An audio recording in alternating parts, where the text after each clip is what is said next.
Fellow Mountaineers, you made it to another edition of the Trust the Beard podcast. I am your host, The Beard. Today, we are going to break down West Virginia at Ohio.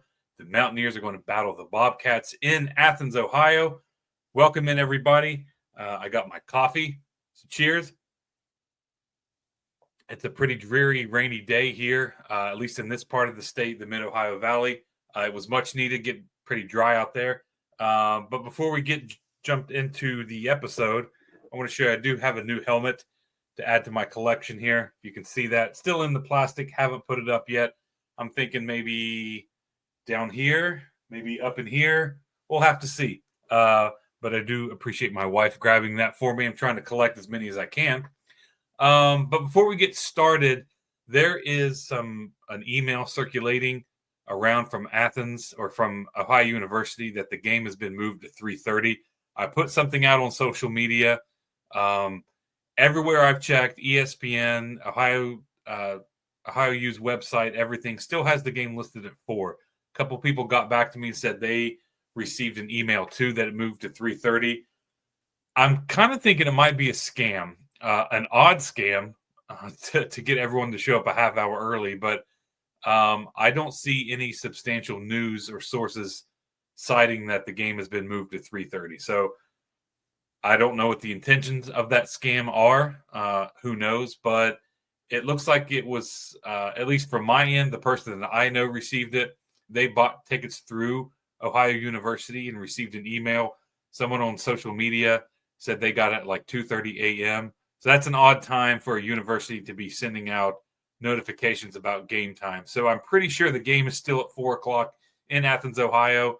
If anybody hears anything else, any substantial news or sources, please let all the listeners know. Put it in my comments, share this episode, put it out there, whatever, so we can get this all straightened out. Again, I think that's kind of an odd time to send an email. And I haven't seen anything from WVU officially. So who knows? Looks like a scam to me. But let's go ahead and dive right into the episode. So today I'm going to break down some numbers as I normally do. But let me preface this first. This is not a trap game. 100% not a trap game.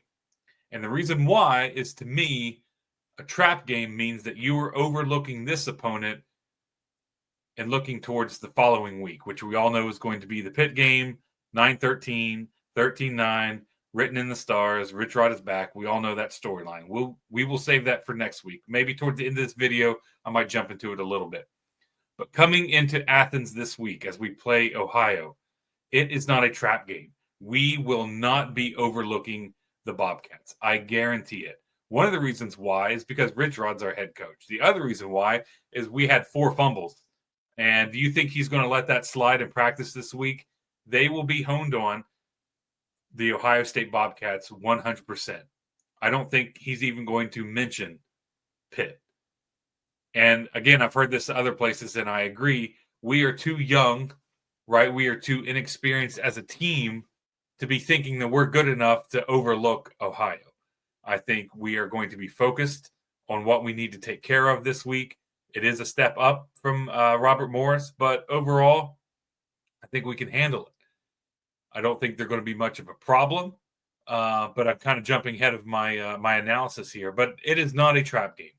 It is not a trap game. If we were ranked, let's say this is the 3rd year of Rodriguez and we're in the top 25 and we slaughtered the first team and, we have Ohio and Pitt next and, that kind of thing, then I can understand. This is all still too new. We still have too many new pieces of the puzzle, right? We're only 1 game into this new era for Rich Rodriguez. And so, one, I don't think he's going to let them focus on Pitt. And 2, we're not good enough to overlook Ohio at this point. And so, with that said, coming up, I'm going to break down some numbers. So I'm going to pause real quick and get those numbers up for you. But when we come back, we'll break down some of the stats between West Virginia and Robert Morris, and then Ohio at Rutgers. Okay, so here's the stats that we're going to use for today. As you can see, West Virginia is on the left, Ohio is on the right, in the middle. Those are the stats I use. This is something I use every game. I did it a lot last year, 2 years ago. The difference is I usually rank these stats against each other, and that's kind of how I have my prediction for final score and all that stuff. But this week, I won't be able to do that because the sources I use, and rightfully so, they do not rank the stats against FCS opponents. And so WVU played Robert Morris week 1. So it's kind of like those stats don't really count because the inferior opponent. So Ohio, they did play Rutgers, which is a Power 4 team on the road.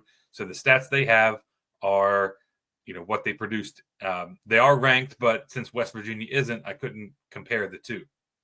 However, with West Virginia, as you see, I have numbers in parentheses.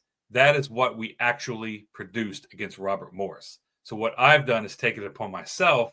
If it's an offensive category, I cut that stat in half because of the FCS opponent. It's kind of opponent adjusted, if you will. And the defensive stats, I doubled. So, we actually only gave up 2.3 yards per play to Robert Morris, but since it's FCS, I doubled it, which makes it 4.6. And so I kind of wanted to compare those stats against Ohio's and see kind of an experiment to see how they look. Now, if you look at the stats that are in orange, so average scoring margin, opponent yards per play, opponent rushing yards per attempt, opponent passing yards per attempt, sacks, sack percentage, and opponent fourth down conversion rate. Those are marked orange for a reason. And what it is we lead in those categories despite our stat being cut in half, or actually in the sense of this being doubled because they're defensive stats. And so with our opponent yards per play, we only allowed 2.3 yards against Robert Morris because the opponent adjustment, it's actually 4.6 in this rating system. Well, that's still better than what Ohio had. So what this tells me, since these are all defensive categories, is that our defense might have a field day against Ohio. The only two that I didn't change are the turnover margin and penalties per game, because in my estimation, it doesn't really matter who you play. If you're going to turn it over, you're going to turn it over. And if you're going to be undisciplined with penalties, it doesn't matter who the opponent is. Now, some of that can play a factor, right? If you're playing a very talented Power 4 team who has a defensive tackle that can really bring pressure, your interior lineman might want to jump early to try to get the leverage that they need. And so that might trigger a penalty. But overall, it's going to happen whether it's an inferior opponent or a superior opponent. And so Ohio does lead in the turnover margin. We all know that. We fumbled 4 times. That's something I don't think it's going to carry on, but we'll have to see. Also, penalties. Yards per game, Ohio only had 37. In the game against Rutgers, we had 69. Now, these are I used to put a lot more emphasis on penalties per game, but then I watched as the Neil Brown era, we racked up like 10 penalties against BYU 2 years ago, and we blew them out. Or we only had 1 penalty against Pitt, and we lost in the final seconds. So it doesn't really carry a whole lot of weight. It is a piece of the puzzle if you lose, but it's not necessarily everything, right? It's not a major factor in your loss. Now we look at average scoring margin. So Ohio lost by 3. We won by 42. Opponent adjusted 21. So from here on out, I'm not going to reveal our actual stats. I'm just going to go off the opponent adjustment. So 21 points to -3. Obviously, we have the advantage in that.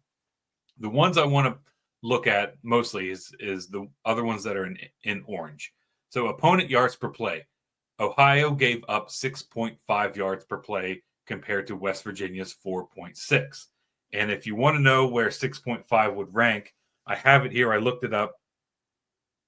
And this is pretty coincidental, maybe not. But at the end of the 2024 season, 6.5 would have ranked 119th in the country. Tied with, guess who? West Virginia from 2024. We gave up 6.5 yards a play to our opposing team, and that put us ranked 119th. So it kind of puts in perspective what OU's defense did against Rutgers, or didn't do, actually. So opposing rush yards per attempt, they gave up 4 per attempt. We only gave up 2.8. I believe I have that. That ranks in 2024. That would rank somewhere in the 50s. So roughly top fourth, maybe, top third in the country, something like that. So not terrible, not great. I guess you could just say middle of the pack. This next one's going to be very interesting because it is opposing pass yards per attempt. That is, they gave up 11 pass yards per attempt to Rutgers, to West Virginia 6.4. That's a scary stat. And the reason why is, let me look at my notes here.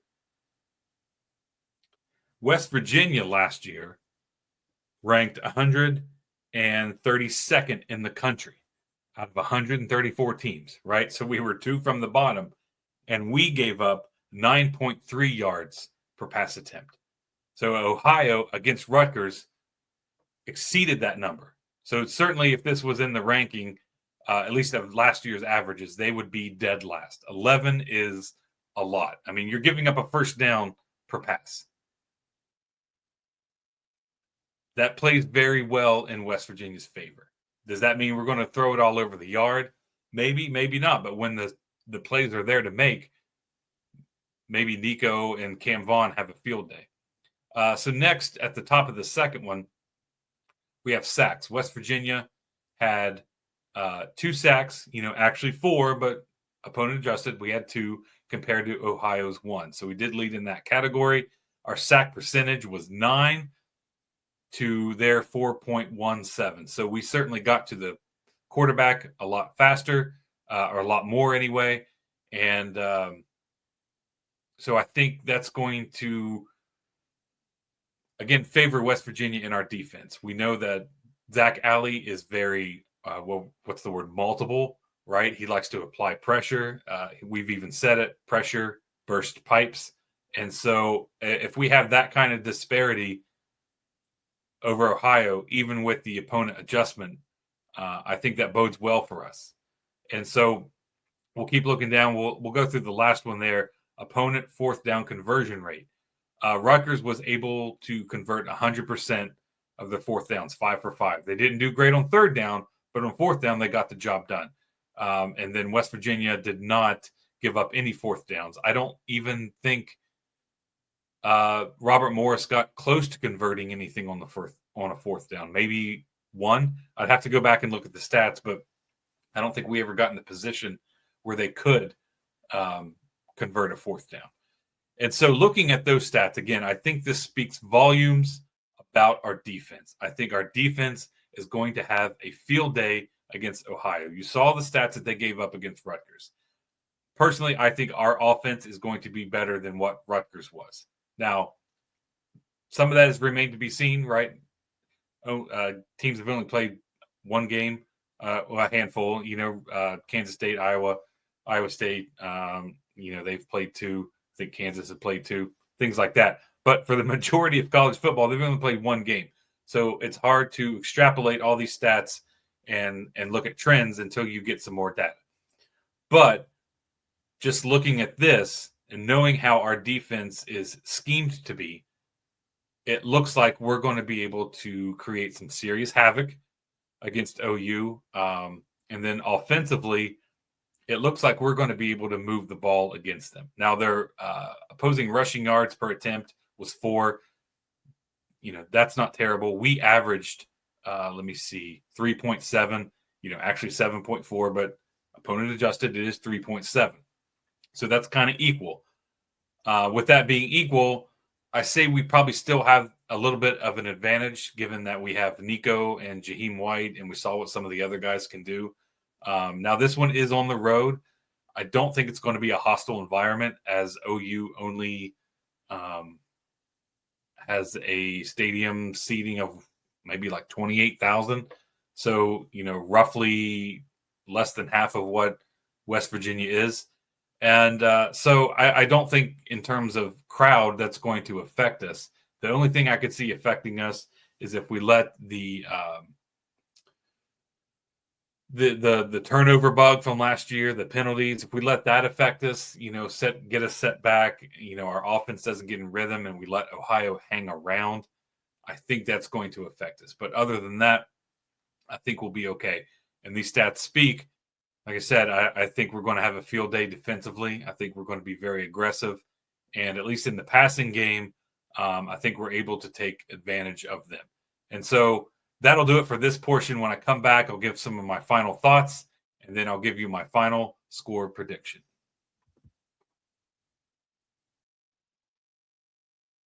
Okay, so I'm back to give my final thoughts and score prediction. Again, this is not a trap game. It just isn't. You can tell me that it is. You can try to argue that it is. I'm just not going to believe it. And maybe I'm being a little bit stubborn about that, but it's not a trap game. We are not overlooking OU. I guarantee we are not overlooking them. If OU is able to pull this off, I think it's because we shoot ourselves in the foot with the stupid fumbles and the stupid penalties that we saw in the first half against Robert Morris, right? I don't think it's anything that Ohio is going to do to us. I think it's going to be our inability basically to get our stuff together. And we were able to recover against Robert Morris because they are an inferior opponent, but maybe we don't, or if we do that, we're not able to recover against Ohio like we did last week. And so I think that would be the formula for them to win. I don't think it's going to be much of a home field advantage. There's going to be a lot of Mountaineer fans there. It's going to be a big day at OU for sure. I've definitely heard that it's probably the biggest game they've had since I think maybe Pitt was there. I don't remember how many years ago that was, but it's going to be a huge day for them. They're definitely looking forward to it. But I think they're going to see a caliber of football that they did not get with Rutgers. Now, that was on the road, so it was impressive that they did come back. But you have to remember, they were down, was it 31-7, 28-7 at one point in that game? Now, they got it turned around and almost won. But I don't know if they're going to have that kind of opportunity against West Virginia if they are down by that much early. And so with my final score prediction, this is very, very scientific. But first, before I get into that, the line is currently at 3.5 as we sit here on Thursday. WVU favored by 3.5, and the ESPN predictor has us at a 53.6% chance of winning. I still think that's kind of low, but, it's still early in the season. We're not sure what to do with all these new players. We had a struggle early, so I get it. OU is a tough MAC team, so they're probably just kind of playing it safe a little bit. But my score prediction, and again, this is very scientific. So we scored, 42 against Robert Morris. Ohio scored 31 against Rutgers. So you subtract that, that's 11 points. It's 11-point favorite or 11-point differential. And so since we scored 21 in the opponent adjusted rankings that I have, I'm going to give West Virginia 21. Now, the fact that I think it's week 2 and we have a lot of stuff cleaned up and it is going to be still an inferior opponent, I'm going to add a touchdown to that score. So that's 28. Now I'm going to keep the 11 because I think that's what we'll win by. So it's 28 minus 11 is 17. I don't know if you followed any of that or not. It's just what I jotted down on a piece of paper because that's kind of how I do it sometimes, especially when you don't have a lot of data. So my final score there is West Virginia covers. West Virginia wins on the road, 28-17 over the OU Bobcats. So there we have it. We take care of business. We go 2-0. And from what I've heard, we're going to have game day at Morgantown. I don't know how official that is. I heard that on Country Roads Confidential from Mike. He wasn't guaranteeing it, but he heard, I think it was, we'll call it whispers, talking that if we do win this one, that certainly game day will be coming. We know Pat McAfee's going to be there, right? He's going to be our microphone to the nation for WVU football. If that happens, look out Morgantown because, man, I can't even imagine that's going to rank up there as far as pregame crowds and anticipation. I think more so than Penn State last year, more so than the renewal of the Pitt game. I mean, it's probably number 2 against December 1st, 2007, as far as the anticipation of playing that opponent in Pitt. So with that said, West Virginia takes care of business again, 28-17 over the OU Bobcats. If you guys are going to Athens, please drive safe. I think we're going to have some rainy weather. Hopefully it holds off, or at least it comes early and then holds off during the game time. I will be there in attendance with my family. Very much looking forward to it. It's going to be a great time. So again, thank you guys for listening, joining, subscribing. I appreciate all the support that you give me. Remember, hype fades, stats speak. Goodbye. God bless. Go Ears.